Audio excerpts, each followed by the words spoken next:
Pero ahora de alguna manera sigue la información y la actualización y profundización de otros temas con María Inés y con Gerardo. Están prontos ahí los dos, esperamos, ¿no? María, Gerardo, ¿cómo están? Gracias, Bien, buenas muchas tardes. gracias. Recibiendo la posta acá, gracias compañeros. Muy bien.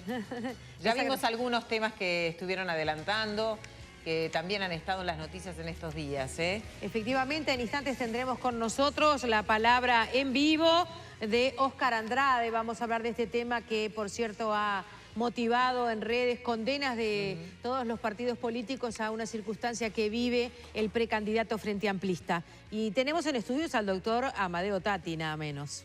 Muy bien. Nos estaremos siguiendo de cerca entonces con uno de los temas que acaparó la atención en este fin de semana y que tuvo por suerte, ¿no?, a destacar una reacción a nivel de todo el sistema político con el tema de Andrade. Exactamente. Muy buenas tardes entonces y que pasen lindo ahí, ¿eh? Gracias. Gracias. Hasta mañana. Les damos la bienvenida Hola, a este ¿cómo anda? espacio. Muy bien. ¿Cómo estás, María? Un día hermoso, una temperatura espectacular. Después de un fin de semana en el que la cosa anduvo bastante bien. Sí, es cierto, fue un lindo fin de Un semana. lindo fin de semana. O igual ya estamos. Ya hubo algún departamento que pisó el frío. Digo, que pasó. Bueno, en la una madrugada estuvo bastante fresco, Exacto, pero sí, realmente. Nosotros, además de estos contenidos que ya les adelantábamos a los compañeros de Subrayado del Mediodía, tenemos otros. Estaremos en móvil también con la gente de la ONG El Paso, porque la idea es trabajar sobre esta circunstancia que ha generado cierta lectura compleja de lo que fue la marcha de las mujeres en torno a algunas bombitas de pintura que se explotaron en la fachada de la Iglesia del Cordón. Y también vamos a recibir a la senadora Verónica Alonso, que estará en nuestro estudio, así que completito el menú de esta tarde en casa. No, estaba mirando, manda Rosa, gracias por escribir, manda la lista de los materiales que le piden para iniciar el jardín 241 en Parque del Plata. Me pregunto, ¿no era que Primaria mandaba los útiles? Bueno, no, Primaria anunció y dijo específicamente cuáles eran los útiles que mandaban. No sé si estaba incluido la educación inicial, María, entre los hay útiles. que entrar a la página web de Primaria y allí está Claro. para todos qué es lo que le corresponde a cada uno. Yo no recuerdo educación inicial. Tengo la seguridad de que estaba mencionada. No sé exactamente con qué implemento. Ahora es un básico, ¿no? Es un kit básico. Claro, claro. A menos que sean escuelas, bueno, las llamadas escuelas Mandela, que son las que tienen un apoyo especial. Pero es un kit básico, yo estoy casi segura, pero lo confirmamos a lo largo del programa y te decimos porque entramos también nosotros en la página web. Recordarles a ustedes que hoy se vive una jornada de sensibilización en torno a bueno, los riesgos que sufrimos las mujeres de patologías cardiovasculares. Hoy se desplegó una enorme bandera en el Palacio Legislativo. Hay allí unos pendones en los costados de la escalinata del Palacio Legislativo en tono rojo. Y por eso también tenemos este atuendo en la tarde de hoy. Es la primera causa de muerte para las mujeres en nuestro país, la patología cardiovascular, con una detección baja a pesar del alto grado de incidencia en mortalidad.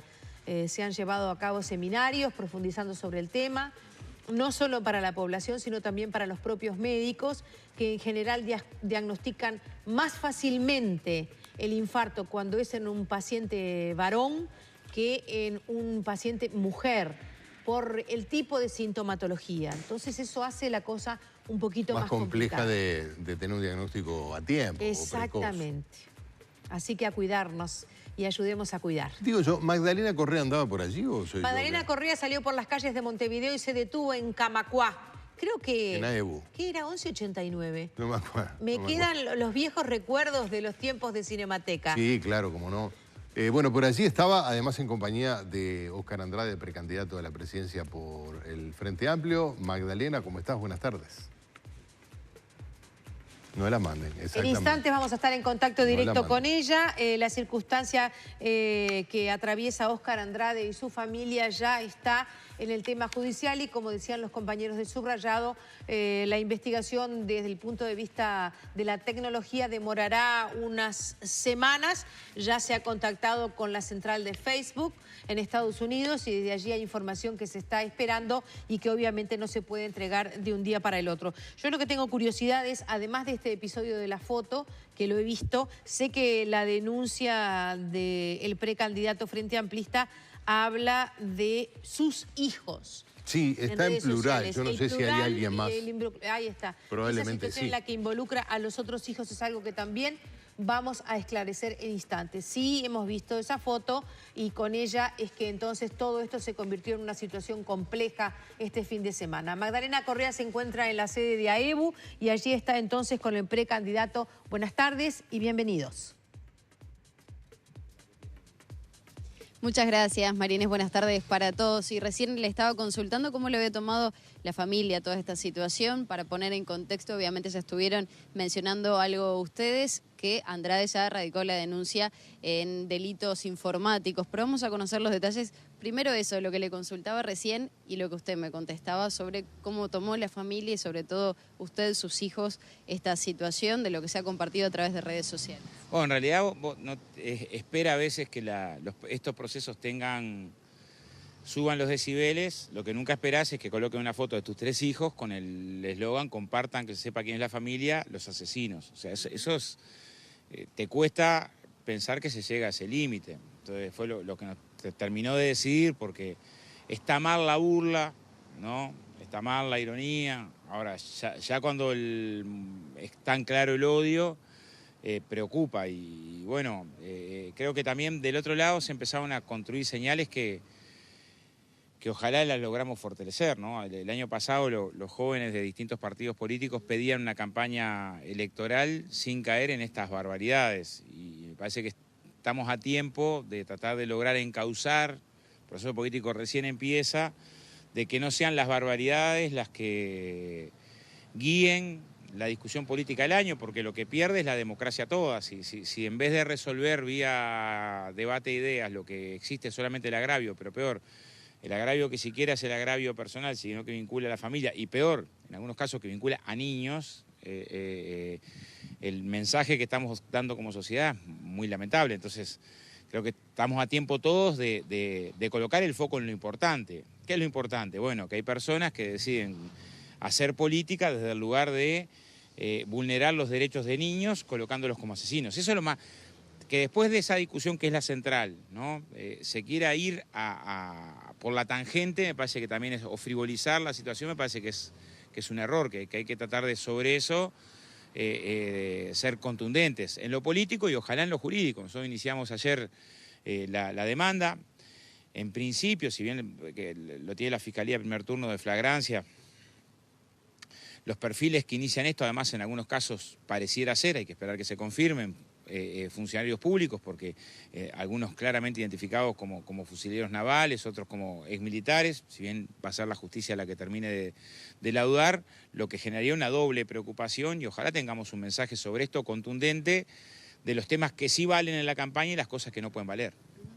Usted hacía referencia a cómo respondió su hija ante esta situación, que le sorprendió de alguna manera, o tal vez no por su persona. Yo lo que digo es que para la más grande, capaz que la que estuvo más afectada, porque fue donde se le dijeron mensajes personales, acoso en las redes, los más pequeños, muchos no se dan cuenta de lo grave que está pasando, pero bueno, yo creo que la sociedad sí tiene que reaccionar acerca de que lo que está pasando es grave y que hay reservas democráticas como para decir, no puede ser que estas cosas nos pasen indiferentes, porque si esta después pasa a ser la norma, todos perdemos. O sea, no es que pierde tal sector o tal partido, todos perdemos, porque se construye política, repito, no sobre ideas, no sobre perspectiva, no sobre programa, no sobre propuesta, sino se construye política sobre... ¿Pero esa es responsabilidad desde los candidatos que están dando ese mensaje de alguna manera? ¿O en realidad es la misma población que a través de redes sociales busca determinados aspectos para... Yo creo que sí tenemos responsabilidad los candidatos, por eso saludo a los candidatos, precandidatos, sobre todo a algunos de los, no todos, sé que todos no se han pronunciado, pero algunos de los precandidatos de la oposición que se pronunciaron en solidaridad, me parece que es un buen gesto, también algunas llamadas. Es responsabilidad de los medios, o sea, en el enfoque de la noticia, ¿cuál es el centro de la noticia? ¿Cómo estaba vestida en un disfraz de hace 4 años con 15? El enfoque de la noticia es cómo puede ser que se utilice a niños para una campaña política sobre la base del odio. Y en eso ser radicales, en el sentido de dejar claridad que queda afuera. Creo que ahí hay señales muy fuertes que hay que dar, que no frivolicen la situación, sino que le den la magnitud que tiene, porque si rinde, si hacer estas cosas rinde, si dejamos que rinda, que algo quede, está estudiado que algo siempre queda, cuando tirás algo queda, bueno, después se cae en la tentación de que se elige este camino para comunicar, ¿no? El camino de la fake news, el camino de las mentiras, el camino de los agravios, el camino de la descalificación, el camino del vale todo, el camino de la violencia. Si eso entra a rendir, después... Pero en estos casos estamos yendo directamente a la situación de su hija, de una niña que estaba disfrazada, de tres, perfecto. Yo lo que digo es, porque después se coloca, no, la imagen que se coloca es, mostrémosles toda la familia de Andrade, la que yo denuncio, los que denuncio son los que ponen, hasta mis sobrinas aparecen. ¿Y su madre? Seguro, sí, mi madre, mi sobrina dice, miremos la familia de los asesinos.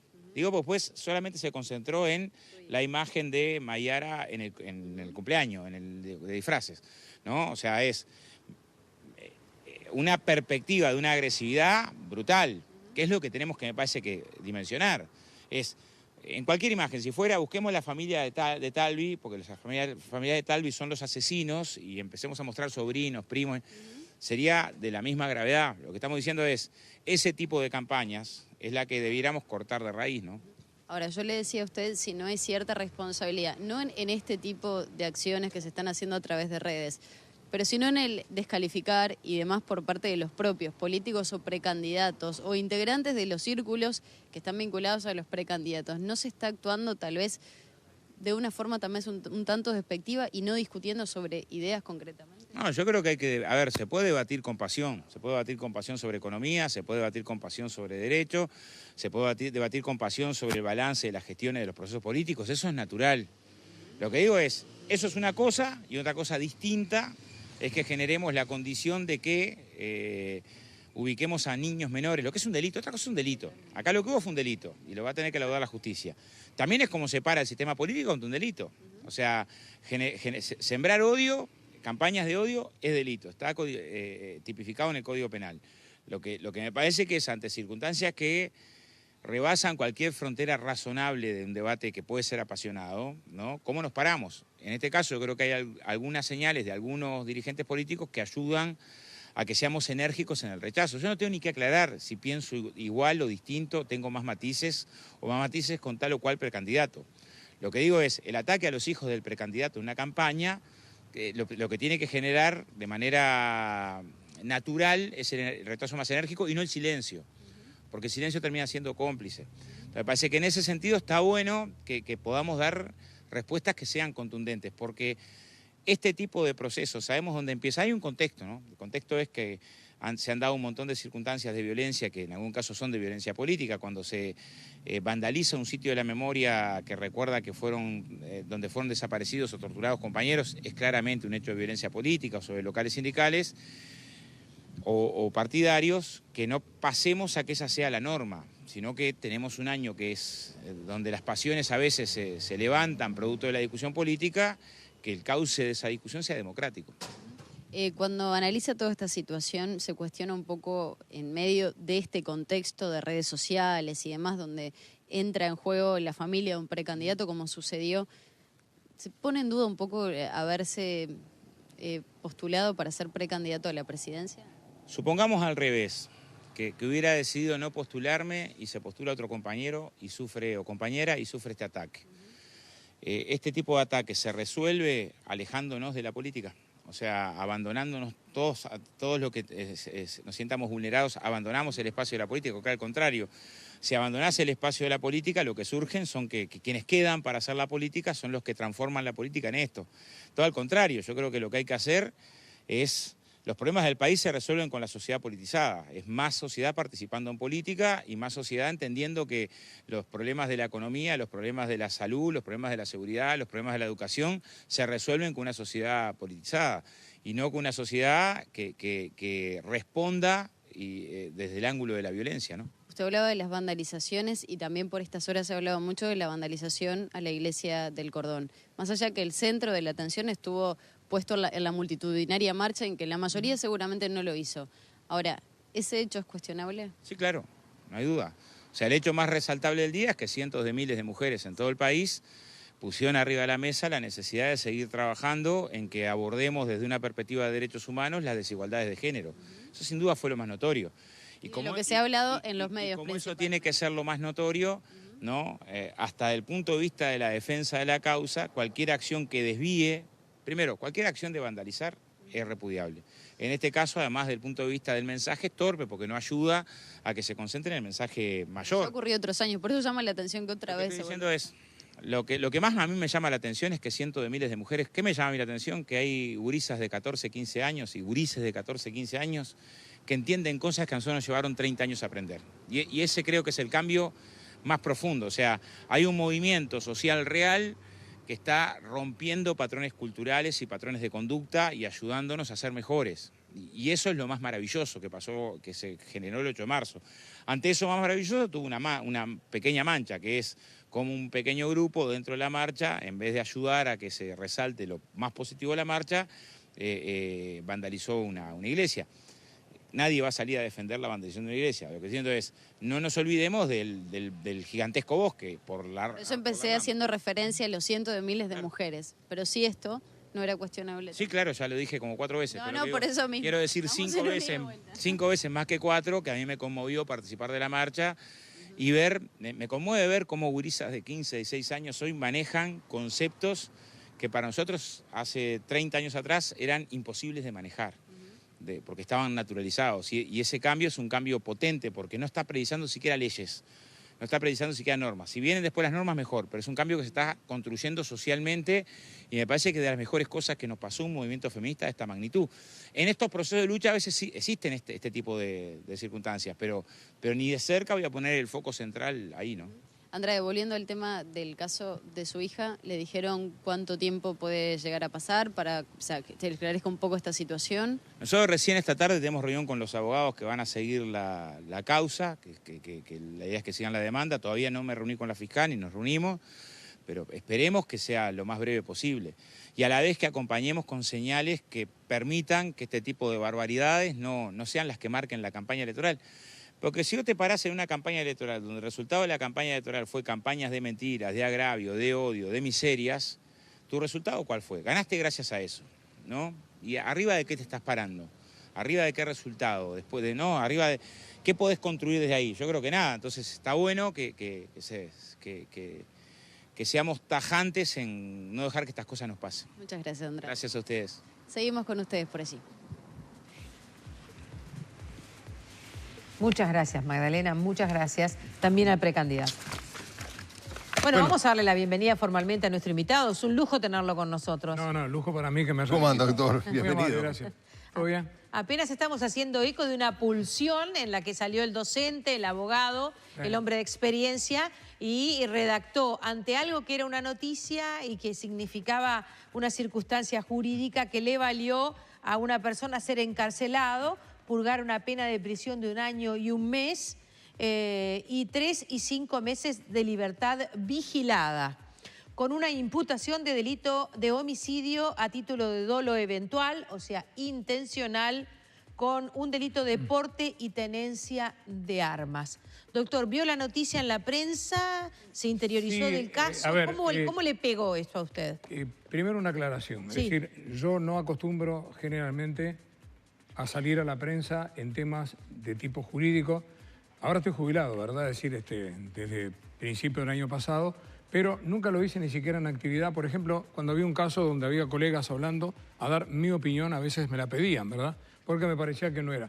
Además, tampoco me gusta hablar de casos que no conozco todos los detalles, pero con esa prevención... No leyó, en base, no está al tanto de lo que dice el expediente. claro, en particular. todo el expediente, de repente hay cosas en el expediente que yo no las conozco, pero me guié en aquellas manifestaciones que el diario había transcrito entre comillas, que se suponen que eran textuales, dichas por la fiscal, a la que no conozco y a la que respeto mucho. Le pido disculpas de repente si algunas de mis apreciaciones no le acomodaron mucho. La señora fiscal entendió, junto con la defensa particular del empresario, la señora fiscal del caso, Mónica Castro, acordar en un juicio abreviado, entendiendo que no hubo agresión por parte de los rapiñeros hacia el empresario, ya que se estaban retirando del lugar cuando éste disparó. Vamos a contextualizar. Estamos hablando de que en la noche 11 de octubre del año 2018, 2 personas rapiñando atracaron una estación de servicios en Canelón Chico. Habrá en este momento muchas personas que lo recuerden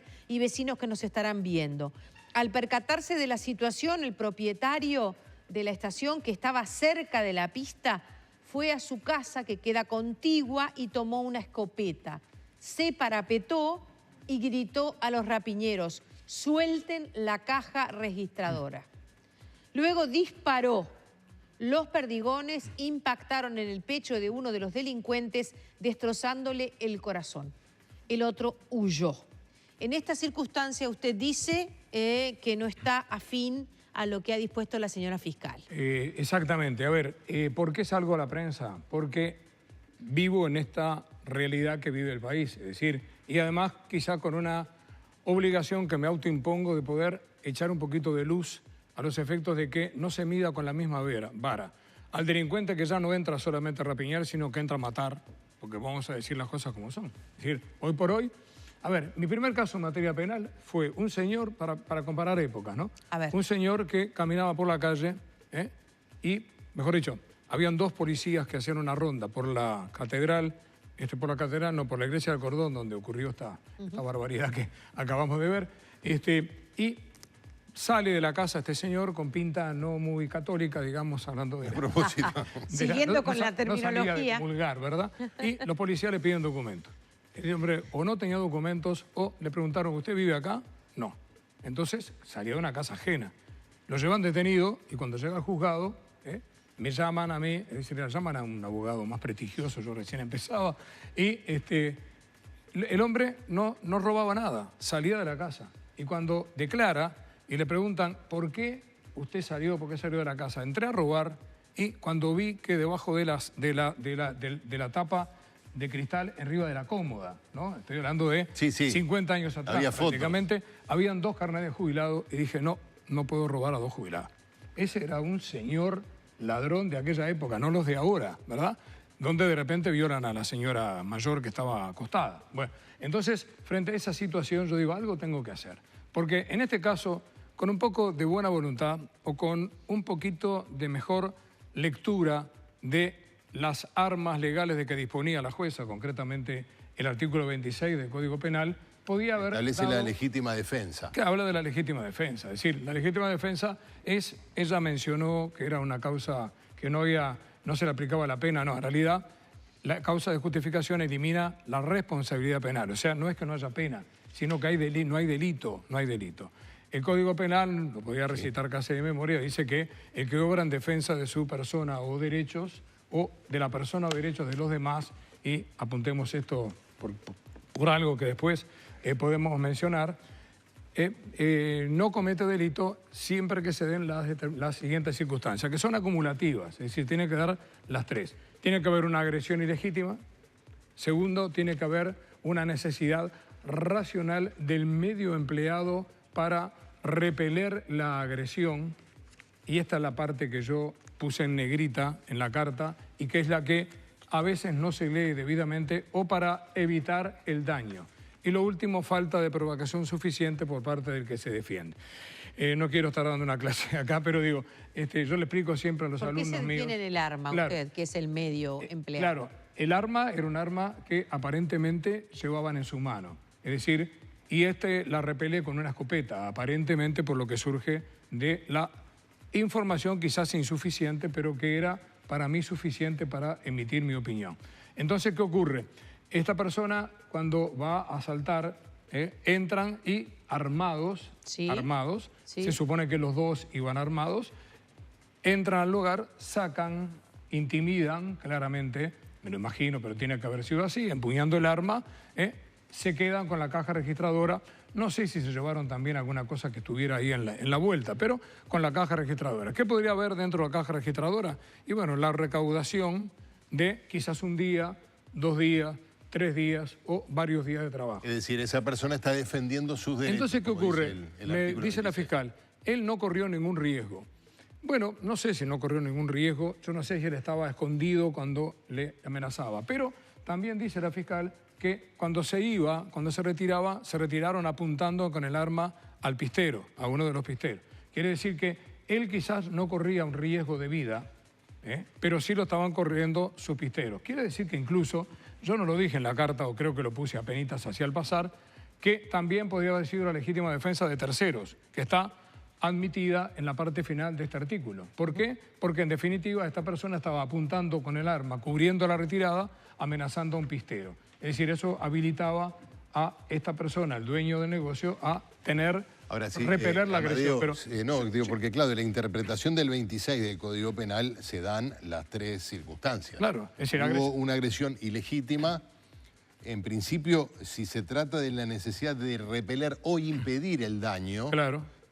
Bueno, lamentablemente tuvo que disparar. Dice, y a principio le tuvo que decir, la defensa, la persona... O de tercero. O derecho. Sí, por eso te decía, claro. ¿El derecho de propiedad? Es un derecho, claro. Pregunto, Sí. la voz de alto que dice haberles dado. Y puede hasta ayudar todavía, ¿no? La voz de alto que dice, dejen la caja porque si no disparan. Si hubieran dejado la caja, seguramente se hubieran ido y él no hubiera repelido la agresión o no hubiera, no hubiera necesitado evitar el daño de esa manera. El disparo al ser al pecho, que definitivamente es mortal. Pero quiero explicar lo siguiente. Es decir, que lo hablábamos un poquito acá antes de Me tiene que dar un tiempo para una pausa. Tiene que dar un tiempo para una pausa. Y otra cosa que vamos a conversar a la pausa, es por la espalda el disparo. ¿Hay diferencia si el disparo es por la espalda o...? No sé si fue por la espalda. Bueno, por eso, pero ahora le preguntamos si eso hace a la diferencia. No, puede ser, claro. Vamos a ir a una breve pausa luego de la recomendación que tenemos para hacer. Sí, porque si tenés problemas con tu cortina de enrollar, así como Cairo y Petru, modernizate y llama a Cortifaz.